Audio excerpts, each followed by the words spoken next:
Politics can be a lot of smoke and mirrors. This is where we cut through the clutter. This is The Roy Green Show.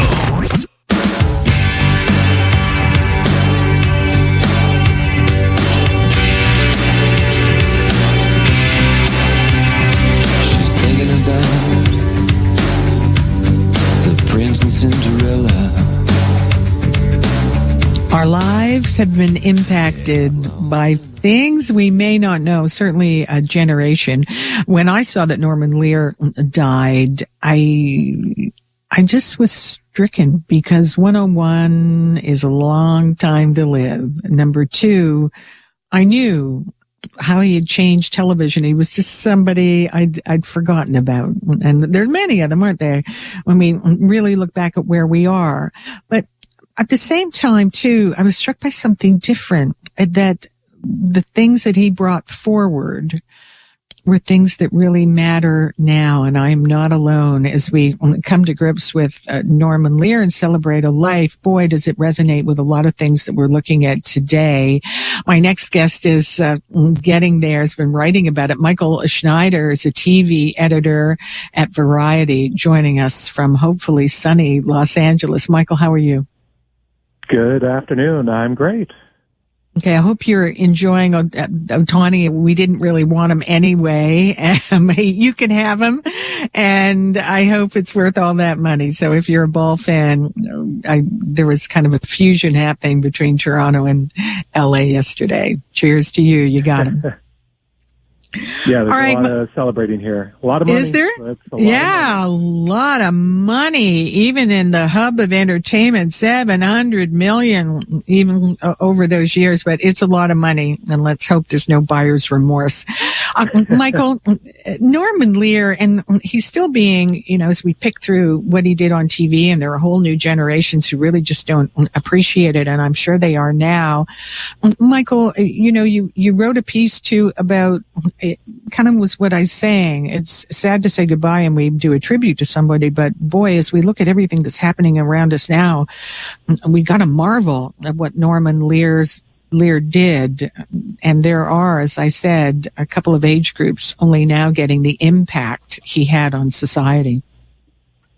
Yeah. And, he's had a big influence on a lot of current showrunners and TV shows. So the impact of Norman Lear does have a long tail. And even if people don't realize that the shows that they're watching now are directly correlated to Norman Lear's influence, that is the case. And so, yeah, it's tough to say gone too soon at age 101, but nonetheless, this one really does sting. And, he's been around all of our lives, and it is, tough now to imagine a world without Norman Lear and his influence, especially because he was still so active, even, as he turned 100, doing as much as anyone half his age. Absolutely. Let's go back again and just retrace the things that he did.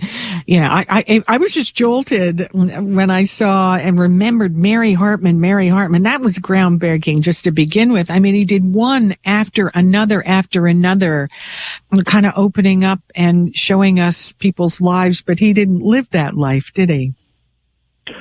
Yeah, from the 1970s is when his shows really had a dramatic impact. He, of course, had been doing television for years, and before that was even a World War II war hero. But yeah, really starting with All in the Family, and then some of the spin-offs from those shows like Good Times and The Jeffersons, Mary Hartman, like you mentioned. I mean, so many of these shows that he did really pushed the boundaries of what you could do on television and change the game in terms of what sitcoms look like, what they talked about, how they addressed real-life issues and weren't just farces that had no sort of bearing on our real lives. His shows did, and that really changed the game. It did. I just want to go back to Mary Hartman. I remember it was just such a weird thing. It had like a really crazy vibe about it. What was the message, Michael? Do you remember? Yeah, well, that one was sort of a parody of late night soap operas. And, it was an experiment. It was on every single night. So it sort of parodied soap operas, especially late night. And yeah, it was kind of surreal. It was kind of out there. It was definitely an experiment. It didn't last too long, but it did have an impact on culture, and it did lead to some spin-offs, including Fernwood Tonight. But yeah, that's definitely one that's a more interesting footnote. And I know they've been talking about trying to do a modern version of Mary Hartman. That's been in development for a while. So maybe we will see a new version of that again. Yeah, I can imagine. And that would work very well, actually, in our modern world. What about the key one? What about All in the Family? I mean, when you look back, it's still referenced today. Everybody knows if you call someone Archie Bunker what it is. But boy, that opened up the doors of North American families, didn't it? I mean, it was a mind-blowing experience when that happened. Yeah, it's a show that, it was a comedy, but it talked about first off, it was very funny, but then it also talked about some real issues about race, about money, about the war, about women's rights, a lot of things that then were repeated on some of the spin-off shows like Maude in particular, that really addressed some of these issues head on, and were funny at the same time. Yeah, it was funny at the same time. And he managed, the writing and the characters were just so knowable, weren't they? There was somebody's mother, somebody's grandmother, somebody's grandfather. And it was healing in a way. Even, when Archie said things, people saw what they heard, but yet they immediately saw all the other sides. Yeah, these were multi-dimensional characters, and I go back to how television, up until then, sitcoms really were, comic in that these were not real people. They were exaggerated. They didn't have much depth. They did the pratfalls and they did the large comedy. But shows like All in the Family went deeper and showed characters and multi-dimensional characters. I mean, Archie Bunker was a bigot. He was someone who we should hate the things that were coming out of his mouth, but at the same time, he was such a richly drawn character that, we saw that character and we knew those people, we knew those characters and, the complications that we have of life where we can love people, but absolutely hate what they say or do. And that's messy. That's like real life. It is. And, when you saw it, you also saw the human side of him too. You did. You saw him struggling with it. And it seemed very helpful at the time. Yeah. And I think, the goal was for people to sort of relate and hopefully learn something and maybe learn something about themselves and look inward a little bit in that, life is more complicated. It's not just black or white. So, that's, what I think Norman hoped people got out of All in the Family in particular. And, he was concerned. Some people didn't quite get it. Some people just, they liked Archie without really understanding that, no, it's more complicated than that. And perhaps that character sort of, got a little too, blurry in terms of what we were supposed to get out of it. But nonetheless, it was a learning lesson.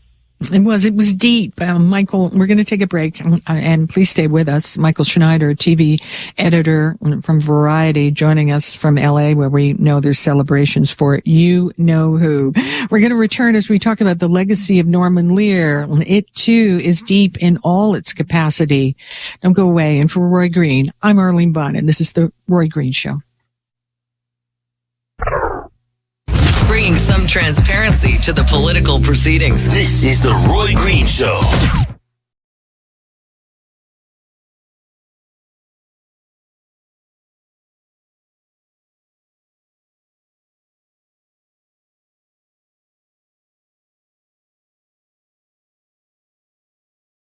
Editor for the iconic, may I say, Variety, as we talk about Norman Lear and his impact on television society, all of it. Michael, I just want to ask you, I think it's a great point to stop here and discuss where we are and Norman Lear. So many of the things that we're unfortunately experiencing, I led the show with it today as we watch anti-Semitism. We're saying and hearing people say stuff that we didn't think they were going to say. And then you think of Norman Lear and how he opened up those curtains here. Do we need Norman Lear right now? Yeah. And Norman was very politically active.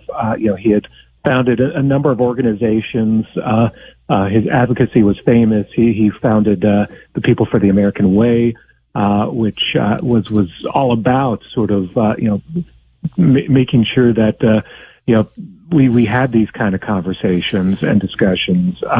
He founded a couple of other organizations as well that did the same thing, and I think he was horrified to see the direction that the world was going.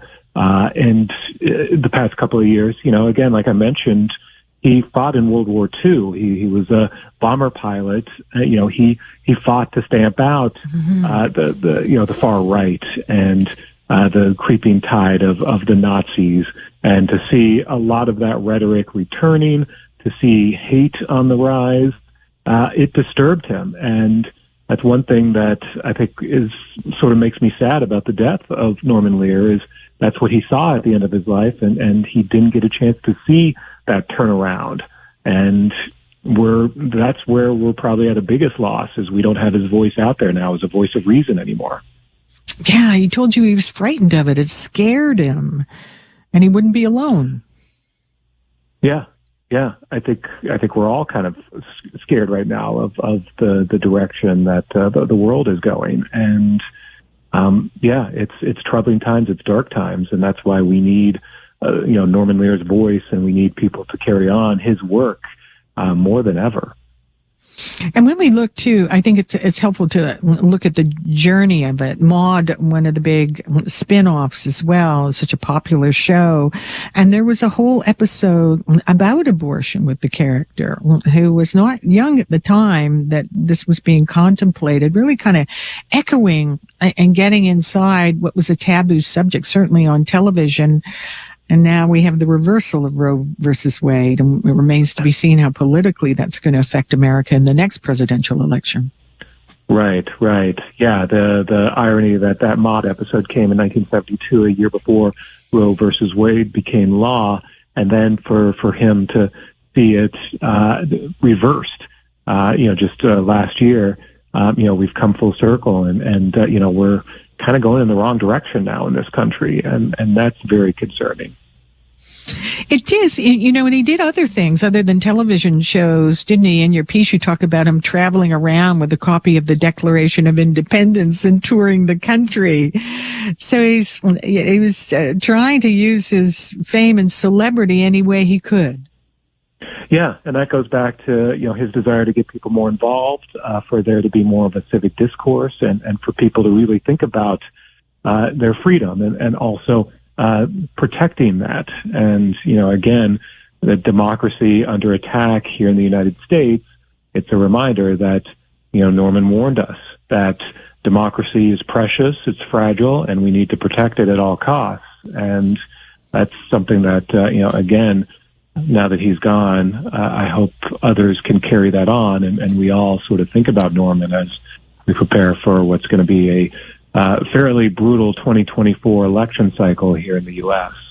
Yeah, you got it. I want to ask you, with all your experience looking at these things, is there any kind of copying, emulation that's happening right now? Is anybody doing this?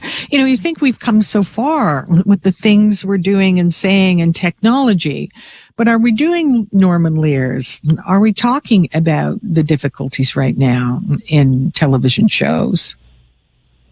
You see it some, much more, shows like Mom that Chuck Lorre did a couple of years ago that dive deep into addiction, and there are other shows now that discuss race and discuss women's rights. If anything, there are more creators now, more shows doing those kind of things. But we live in an age where it's not the broadcast networks anymore. It's everyone's viewing is fragmented. So those kind of shows don't have the same kind of impact that the Norman Lear shows had back in the day, when the majority of people were watching, say, All in the Family on a Saturday night. You just don't get that kind of cohesive, broad viewing anymore. People all watch what they want to watch on their own. So what's sad is we live in this fragmented age where you can't have that same kind of impact that Norman Lear once had. It's true. It's true. And I wonder if he thought about it, as you say. I mean, because it's all over the place now. That was appointment TV. We had nowhere to go. There were guardrails. And now the guardrails have been lifted along with all the permission to go in these places. It might not be a world that even Norman Lear can save now. Right. I mean, it's so much bigger than it used to be, and it's just a different world now. And yeah, I mean, Norman was still producing shows. He was still doing things, up until 101. So his last major show was a reboot of One Day at a Time, which did very well. It was on Netflix, and a lot of people watched it, but not a huge broad audience the way they might have watched the original back in the day when you only had 3 networks. How is this discussion going over in your business? As we talk about the impact of Norman Lear, people realizing things. Is there an agreement in the study of entertainment and the reporting on entertainment that those things are possible, or have others moved into other areas? I'm just wondering, as we look at society and wonder how did we get there, is the covering of these things at a different point as well? Yeah, I mean, I think people talk about it all the time, and there was a real renaissance over the past couple of years of people wanting to emulate Norman, and a lot of people citing Norman Lear as their inspiration. Kenya Barris, who created Blackish, for a good example. There have been a number of shows in recent years from the likes of Phil Rosenthal and Chuck Lorre, like I mentioned, Kenya Barris, that continued sort of that mantle. So. Yeah, I mean, the good thing about the streaming revolution is there's enough room for more shows to tackle tough subjects, and so you do have shows that are doing that. But it is just a different age, and people are the business has changed.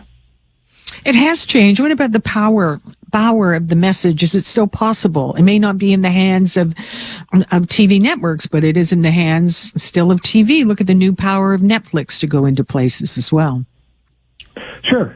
TV still has, its power. Of course, social media has probably usurped that quite a bit, and social media has more power, and that's dangerous in its own right, in that, social media is much more unchecked and much more dangerous. And so it's, again, technology has changed the impact of programming. It has. Finally, I'm going to ask you, as we look and we talk about shows like All in the Family and the discussion, did it help things? Do you think that things may have been different if he didn't open those things up? How do you think those shows changed who people were at that time? Yeah, I think, it definitely changed entertainment quite a bit. It, I think, allowed people to show more realistically the world that we're surrounding. It was interesting that around the same time in the 70s is when you had a revolution in filmmaking as well. So I think, part of that was the impact of, evolution in the culture in general. So it's hard to say what would have happened otherwise and how long it would have taken for TV to open up a bit more. But yeah, those shows definitely had an impact. Michael Schneider, thank you. TV editor, Variety Magazine, on the life and legacy of Norman Lear. Thank you, Michael. Thanks so much. All right, there you go. It is, it wasn't just about Norman Lear. It was, I think, about giving permission. The whole time I was talking to Michael, you just think of maybe how sweet things were when we didn't think they were sweet, and how did we get here, and permission to say things, and the gates all busting loose. And it isn't just TV anymore, is it? It's just about everything. I don't know if we will ever have one person and the thing they do in the entertainment world affect things like he had the power to do that. So as, we go back and see just how groundbreaking that was, is there any chance that we will have those groundbreaking moments there? We busted forward. Still to come, in hour 2, we're going to go back to the other war, Ukraine and Russia. Lots of stuff we're learning about support for Ukraine aid. We wonder how solid it is in North America. And then, hey, it's not rocket science, but What is the art of the perfect secret Santa promised all? In the next hour, in for Roy Green, I'm Arlene Bynon, right here on The Roy Green Show.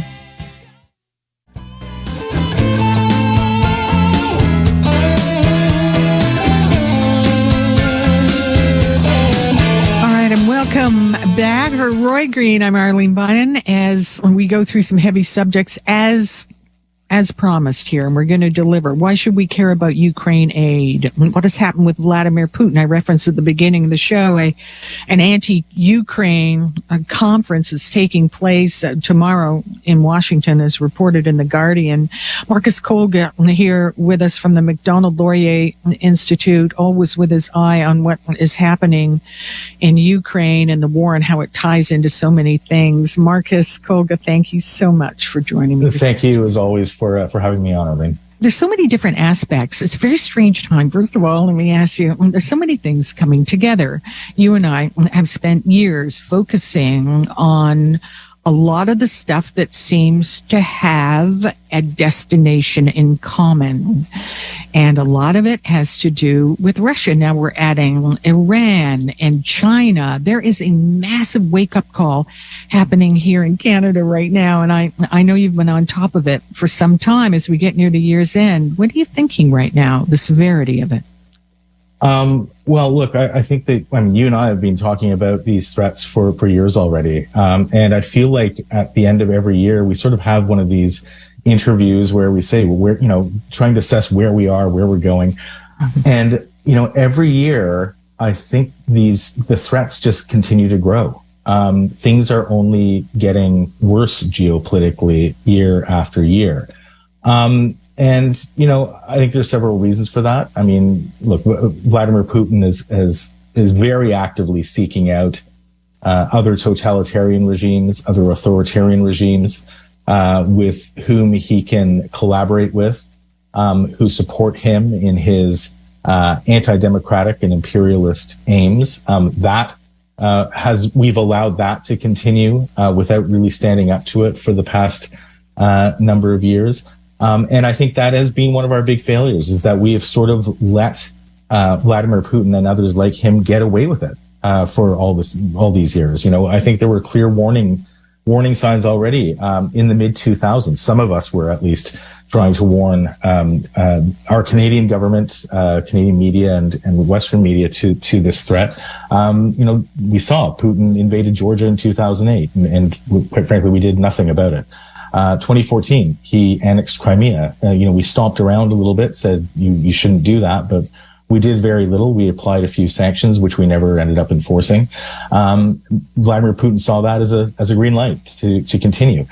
We saw how he worked with the Assad regime in Syria and bombed countless towns, villages, cities to ruin in Syria. We saw that was a prototype for what the kind of war that Putin would engage in Ukraine. And we saw the warning signs in December of 2021. You and I talked about those warnings, and we saw what Vladimir Putin was doing. He was amassing his armies on Ukraine's borders, but still we did nothing. And now here we are, 2 years into this absolutely barbaric war, where unspeakable crimes have been committed against Ukrainian civilians. Civilian infrastructure is being destroyed to the tune of billions, if not trillions of dollars already. Over 19,000 Ukrainian children have been kidnapped by the Russian government, and they're being indoctrinated right now in Russia. And some of them have even been sent back to the front lines by Putin to fight against their own people. And the list just continues to go on. And now we're seeing what's happening in Israel. And we're seeing this very clear nexus, the connection between Hamas and Iran and Russia. There is an absolute axis of evil that is emerging. And still we seem to be reluctant to stand up to it. We see what happened in the U.S. Capitol with the GOP voting down aid to Ukraine. We see the the partisanship that's emerging, unfortunately, in Ottawa on these same issues. I want to talk about that too, because we've got all this, as you've just beautifully laid out here, on all these tentacles, and they're moving, and it's being referred to as the new axis of evil, and as the familiar names. But let's take a look at what we're seeing. You just referenced what was happening in Ottawa. We had the Conservatives voting down the Ukraine-Canadian free trade. And it was supposedly about the carbon tax. Is there something disturbing there about the message that sent? We've seen the Conservative Party and the Conservative leader offer support to Ukraine, but as you just mentioned, we're rarely looking with one eye over to America. You just said there is a faction within the Republican Party. Should we be watching for that here in Canada? How are you looking at it now? No, absolutely. We should be very much concerned about some of those narratives, those conspiracies, which I might add align with Russian conspiracies about Ukraine, about corruption in Ukraine, and about it being a black hole for our funding. For example, those narratives are all creeping into the Canadian information space. On my daily monitoring of those spaces on social media and such, you see these posts appearing on those posts that are supportive of Ukraine, that are put up by our elected officials, whether Conservative, Liberal, or NDP. As far as that vote that you referenced about the updating the legislation to update the Canada-Ukraine Free Trade Agreement, I don't want to believe that that was anything other than a poor political strategy, a poor calculation. Some of these conservative strategists thought that they might win some partisan political points by bringing up something that, quite frankly, wasn't in the treaty. This, what they claim is an imposition of a carbon tax on Ukraine. It's not in the treaty. It's not. Read the text. It's not in there.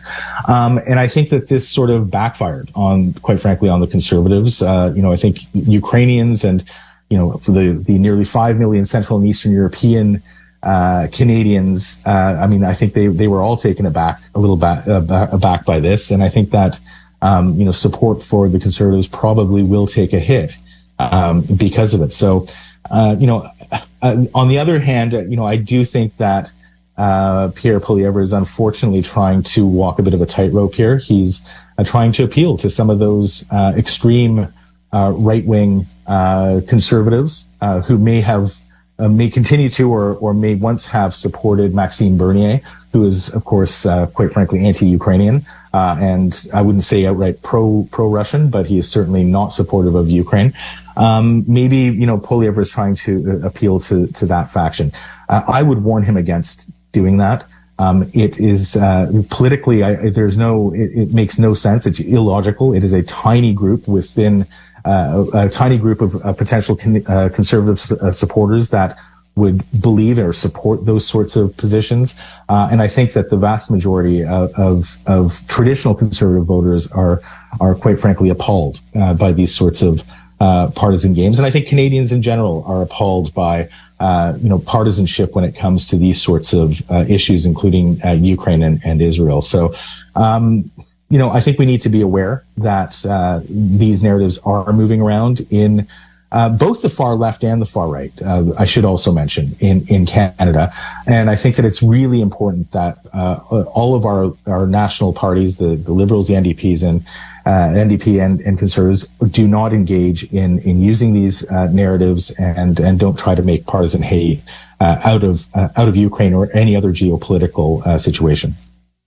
All right, we're going to take a break. We're going to return to Marcus Kolga, Macdonald Laurier Institute, Democracy Watcher, Disinformation Watcher. We're doing a deep dive here on the importance of continuing aid to Ukraine, that other war. In for Roy Green on this Sunday, I'm Arlene Bynon. This is The Roy Green Show.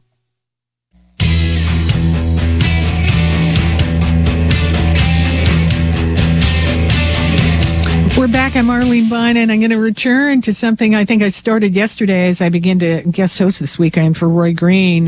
Where's our place in the world here? Where do we stand? We talked about it and how other countries are noticing, and it all ties in, as we say. I mean, it's a big package. Our security, our safety, and things like our support for wars like Ukraine and democracy. My guest is Marcus Kolga, Macdonald Laurier Institute. We're going to continue to probe on this. You know, one of the main stories of the year, too, is about our safety here and a wake-up call. It's something I want to talk about certainly this weekend as we sum up the year. Canadians have had a heck of a year. We're kind of not who we thought we were. And if we want to be who we thought we were, we have to put a little effort into it. And look at what we're seeing here. Have we had a blind eye to a lot of this stuff, Marcus? Our place in the world, our security, and what we have to do, and the values and pillars we have to stay with that. Yeah, that's a really good point, Arlene. And this is something that I've been thinking a lot about over certainly over the past 2 years of this war is who we are. And I think that we're not sure. I'm not sure that our government is entirely sure of what our role is. I mean, I think that over the past 30 years since the Cold War ended, we've sort of sat back and sort of, just sort of relaxed and presumed that everything would work out, that, liberal democracy, the rule of law would become predominant in the world, that they would prevail over that authoritarian evil that was represented by the Soviet Union during the Cold War. We thought we were at the end of history, as Francis Fukuyama famously wrote. We weren't. And so, our muscle memory, we allowed it to lapse. I think that during the past 30 years, we've sort of become just satisfied with having a place around the table when it comes to these international organizations and conversations. We're not really taking a lead on anything. And quite frankly, I'm really disappointed when I hear some officials and public figures suggest that, we're just a middle power. What can we do? And I think that's utterly wrong. I think that we need to take a look in the mirror and really assess who we are. We are a G7 nation. That means we're one of the most powerful nations in the world, one of the most prosperous and wealthy nations in the world. We can do a heck of a lot more. If we look at small nations like Estonia, Latvia, Lithuania, who punch so far above their weight when it comes to fighting for democracy and freedom in the world, we're not even close to these countries. And I think that, I heard a speech by Minister Joly, our foreign minister, in the spring, where she clearly said that we need to aspire to do great things, to promote democracy. We need to take those risks. I completely agree with that. And I do hope that in the new year, we do start to see Canada sort of flex its muscles a little bit more and really get its hands dirty when it comes, that's the wrong term, to try to get really involved in the fight for democracy and against authoritarians. Because if we don't get involved, as you mentioned before, if we have Donald Trump coming into power in the next year, the world will need a Canada that is far more assertive and active in those roles. How safe are we? Every day it seems there's another piece of evidence that there was something happening under the floorboards here. We have a Chinese election interference or foreign election interference inquiry coming up, but we waited so long, and we have China, as we've mentioned, Iran and Russia and all of it. And now we're getting warned of this cyber security, that is all these cyber attacks. They're happening in America, they're happening in the EU, and we are very well sitting ducks for all these things that are happening. Have we not seen the ability for our enemies to use the powers they've been gaining on us? Have we not hit bottom yet in coming to an awakening there? I hate to be a downer, but maybe it's just the truth, right? Well, I think that most of our conversations, they're not particularly cheery, unfortunately, because we talk about these issues. And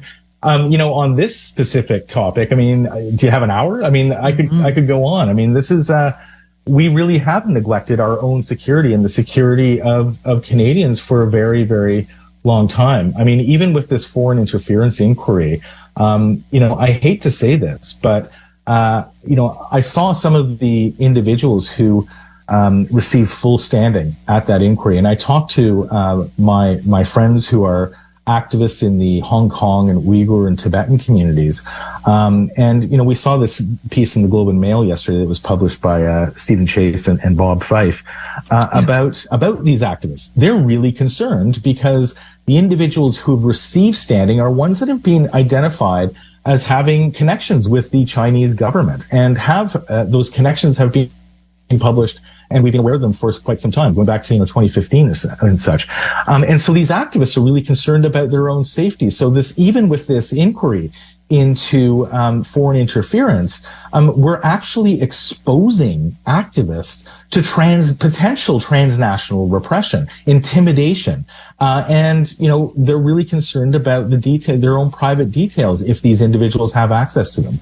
So it's great that we've set this up, but we're really failing in its miserably in its implementation, and maybe helping these regimes like China in the process. So in that regard, we're not doing a great job. You bring up the hacking that was brought up by the UK just the other day. Canadians have faced the same sort of these threats, and that's probably why the CSE issued that warning. Elected officials, journalists, and activists in this country for sure have been targeted. I know that I've personally been targeted because it wasn't CSE or CSIS or the government that warned me that I was a target, but Google in the spring warned me that foreign government hackers were trying to get into my account, and they put me on a special list of vulnerable journalists and activists, and are monitoring me.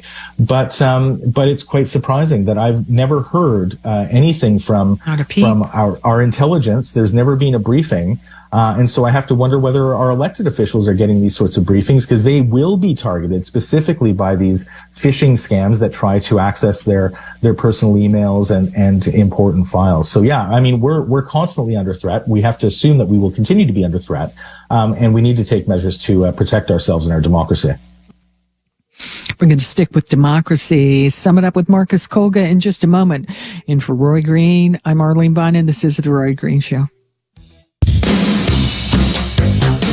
For what it's worth, the Bank of Canada has left rates unchanged in its last announcement for 2023. But that's after more than 18 months of aggressive hikes that have left some homeowners in the lurch when it comes to their mortgage payments. Prime rate right now is at 7.2%. For anyone renewing their fixed-rate mortgage in 2024, the payment shock will be dramatic. I'm Rabina Ahmed Haq, host of For What It's Worth. This week, I'm talking about what Canadians struggling to make their mortgage payments can do. In some cases, those payments could more than double on renewal. As well, what are you hoping to get out of your job next year? I have an HR expert on the show this week that tells us what employers are focusing on for 2024, and if that will benefit you. For What It's Worth, you can find my podcast anywhere you get your streaming audio.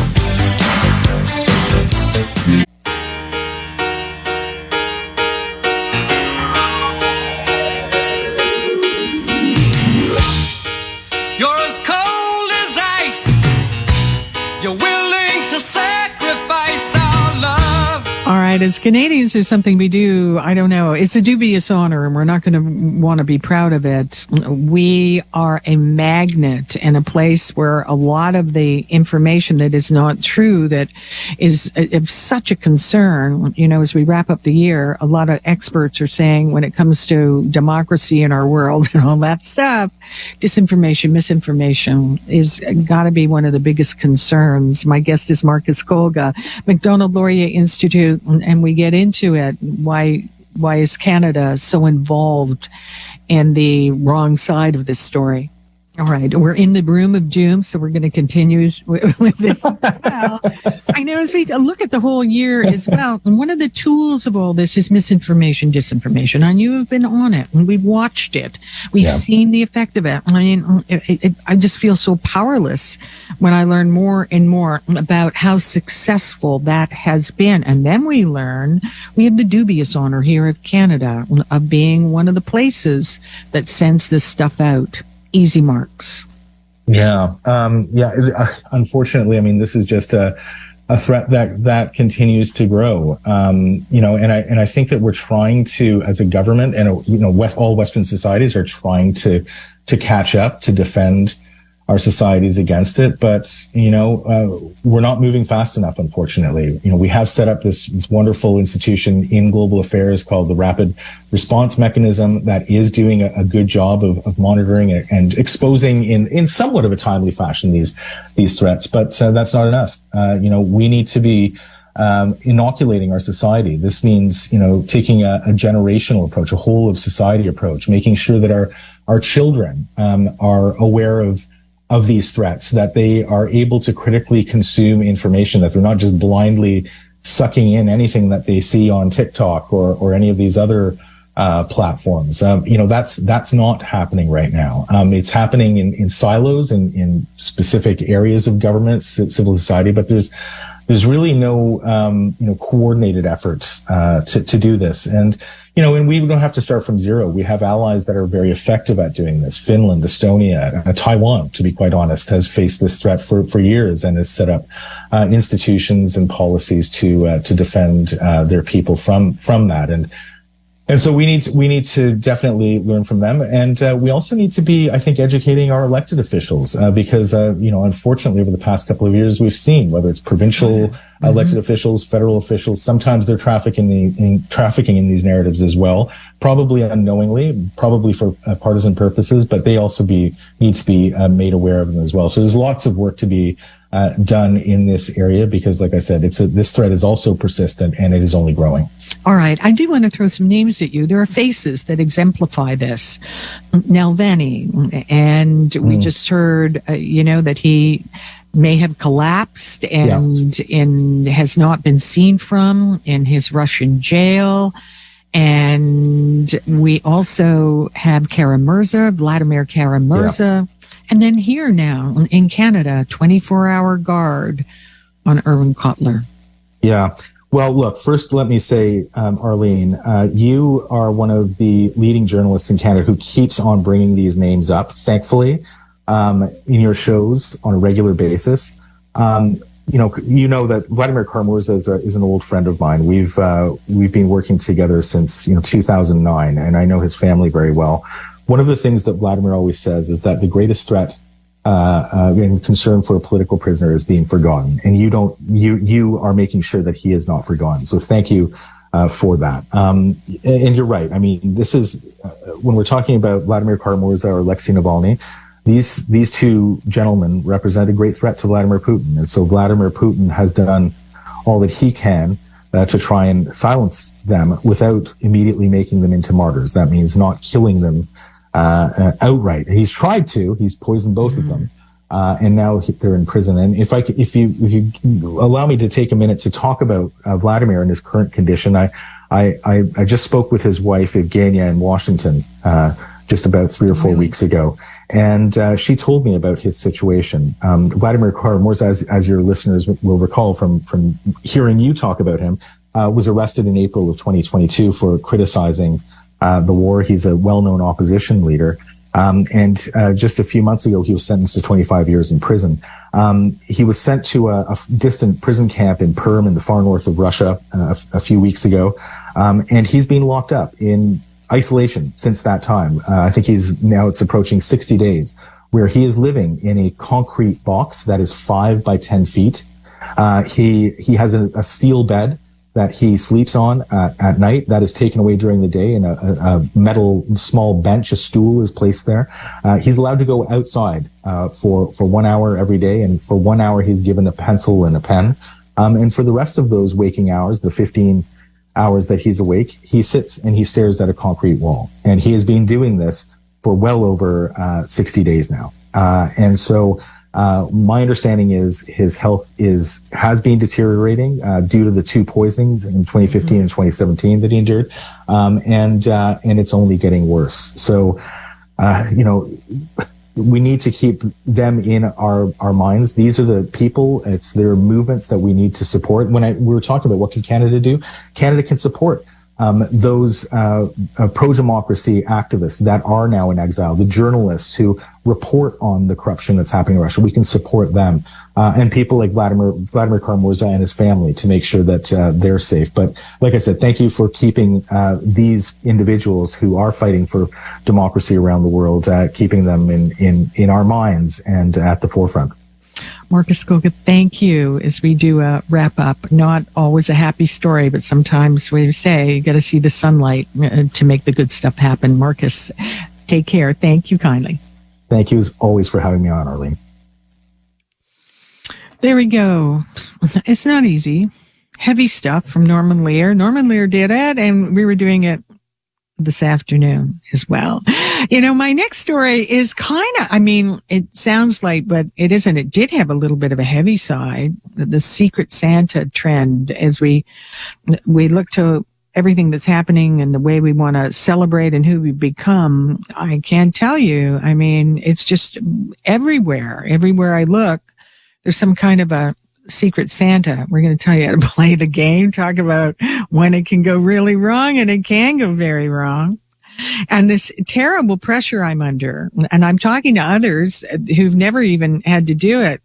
It's not just bring a gift, bring some food for the food donation. No, this needs to be thought out. It's an art form. We'll explain in a moment. And for Roy Green, I'm Arlene Bynon on this Sunday in December. This is the Roy Green Show.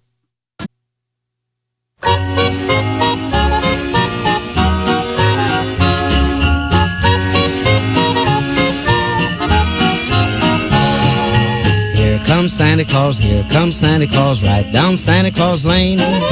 Dixon and Blixen. Oh, isn't that sweet? I hope this story is kind of sweet. I don't think it is. And, I've been talking about it, and I want to get a little support here. I didn't notice the Secret Santas came back in style, and they were so explosive, and they appear to be everywhere. And now they're popping up in a lot of workplaces. And you got to go to them. And I played them before, and now that they're part of a workplace, you realize that the art form of playing this game properly is a big one. It's kind of like going to the office Christmas party. People finally realize you don't go because of the free booze and get drunk and throw up or anything like that. You got to do something else. So I've been researching these, and I got this note from the New York Times on all these great gifts, and it kind of blew my mind as I have 3 of them. And I thought, I don't know that if I'm saying the right thing. And it's such a challenge, the whirly whipper popper copper and not flameless candles. That would be boring. You have to have flameless lighters, and they have to look good. Like whatever, the shape of the thing matters. And you play this game in the UK. They are, it's part of their DNA to do these things, and they're huge at work. And I was reading how that human relations part of companies are having to deal with people who brought the wrong gift. And I said, I can think of a few I had many early in my career. They wouldn't pass. It was a sign of the change of the time. So I have just been driving myself crazy. And today I went downtown Toronto and going around, and I'm picking it up. And then you do the strategy. I've done this when I play it. I try to get something that I would like. So if I'm stuck with a crummy gift or somebody takes my good gift, let's put it that way. This is a scenario, and you have nothing. And then, you're throwing yourself the Russian roulette wheel. I know that I can go to my gift and it will be good to me. So I'm totally into this, and I'm going to make sure that everyone that I do this holiday season, I'm trying to find the perfect one. I picked a couple of lemons though in the past. Nadine Waterfield is going to help us a little bit, founder of Gift Smack Gift Company. Nadine, happy Secret Santa. How are you doing? Hey, I'm doing really well. Thank you so much. How are you? I'm okay though. I want to give the right impression here, and the stakes are so high in this, aren't they? I mean, if you're thinking about gifts, you can't give anything boring. I know you do gift packs, but I don't know. Isn't the challenge out there for a Secret Santa to get something so that you're the star of the show and you're giving people something that they never realized they wanted? Absolutely. Honestly, I think that's the challenge of gift giving in its entirety, is to think of something unique, really thoughtful, and kind of be the star of the show in most cases, but particularly for the holiday gifts. Yeah, we do, but this is kind of got another element to it, doesn't it, Nadine? Because your name isn't attached to it, but you've got to create a moment. You got to keep everything going. I mean, I don't know. It's to me got a few more elements of danger in it. Yeah, I would definitely agree for sure. Yes. And what do people do? I mean, are you kind of challenged in your company? Do you come up with kind of quirky things that people can give? Yeah, I don't know if quirky, but we're definitely always on the hunt for kind of trending and unique as well. Fortunately, Canada is full of so many small businesses that are always coming up with new ideas. So every year we kind of see the tide turn as far as new unique gifts and what's trending, for sure. So what's trending this year? It's a whole different beast, though. I think there's a few different etiquette rules that you have to keep in mind when you're gifting. And I would say top of that would be if you have a direct recipient, to keep that recipient in mind. And sometimes we don't know a lot about them, so you can give the general gift. But I find hopping on somebody's socials, you can always find a lot of information there. If there's a picture of them with their Starbucks, they're a Starbucks lover, coffee lover. And one thing that is, it's always so popular to give alcohol. I feel like it's just kind of the standby gift, though. And I know. Yeah, I would avoid that if you don't know if they partake. And if they do partake and you want to, have that cocktail themed or alcohol themed gift, there's some really fun ideas out there with, alcohol cocktail smokers and cocktail jars where you're giving more of an experience than just that bottle of alcohol. For sure. I think that's a great idea. You got to give the experience, and that is part of it. Nadine Waterfield, founder of the Gift Smack Gift Company. Thank you, Nadine, and happy Secret Santa, and a good season to you. And thank you so much, and happy holiday season to you as well. All right. Well, the key word there, I think that Nadine said, is experience. But I mean, honestly, I see this cover. There's Washington Post. There is a New York Times, Vox. All these pop culture magazines are getting into this now. And you can see that a lot of companies are coming up with ways that we can express ourselves with this. As Nadine just said, though, I'm not going for the alcohol. It's an easy way to do. Tom Craig, our technical producer here, has apparently, I've just learned, a lot of experience in these Secret Santas. Hey, Tom, I guess you did not think you were going to be called. Are you a successful giver or taker in the Secret Santa world? I will say I'm pretty good at Secret Santa gifts. I'm usually able to figure out very clandestinely, okay, what is the person like? What can I nab them? If I'm doing white elephant, I've got a good kind of eye for, okay, this thing is quirky enough to be interesting, but also useful enough for somebody to keep. So one of the best gifts I've ever given was a worst-case scenario survival book, which is ostensibly humorous, but actually has some pretty practical advice in it. I like it.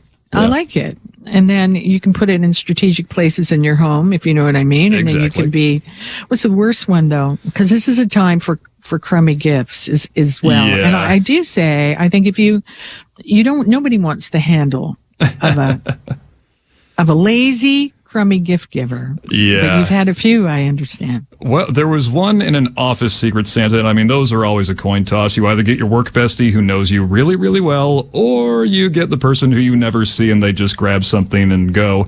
So there was one time I got a coffee cup holder that was specifically designed to be put in the shower.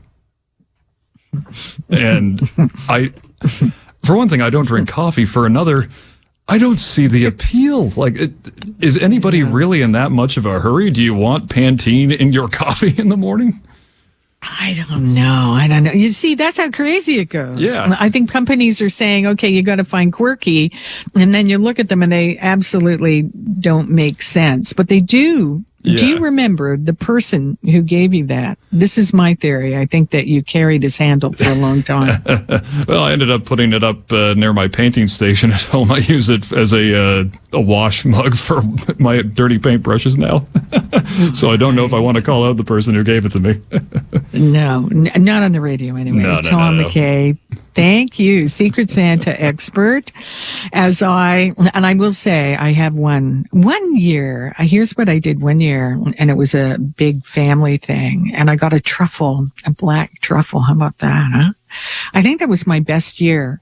Although I was worried about it because I thought, well, if somebody is not a cooking person, they would say, oh my God, what is this lump? And they're not cheap.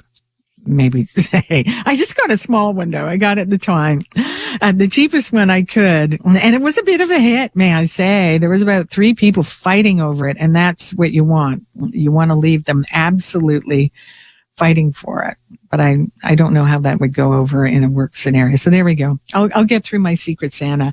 It was such a fun time to sit in for Roy this weekend, but in a way, it wasn't really, was it? I'm thinking today as I was going through the show, I'm still thinking of Lori Goldstein when he joined us and how he sounded and how he felt. And it's true. And we went through so many different aspects of the 2 days. It is just everywhere we turn. We had Otani giving us some kind of hope, but everywhere we turn, we're just being hit by this reality that there's no easy way out. And look at the housing story. And it wasn't, and today, we discussed with Abacus data that it's not just about people who don't own homes, which is severe. And people now have to give up on this huge thing. It's not just a dream. Now it's part of your retirement and your economic future. You have to give that up. So there's haves and there's have-nots. But it also affects just about every single thing we do. We've got this big hunk of people who are about to learn a lesson that your home is not an investment that is just guaranteed to go up and up and up. No, it's not. And history come back. That could have been a theme here. History comes back. Look what we were talking about. Norman Lear, what he thought he was bringing. We thought that we got beyond all that. And then the housing world, that people are about to find out that it's a risk to buy a house. And especially here in Canada, when we look at our economic situation here in Canada, we're not doing as well as America. And a lot of it has to do with our housing and our mortgages, actually. They can log in for a longer time. Thank you for joining me this weekend, and happy holidays, all those things. Roy's back next weekend. I'm Arlene Bynon, and this has been The Roy Green Show. I really should.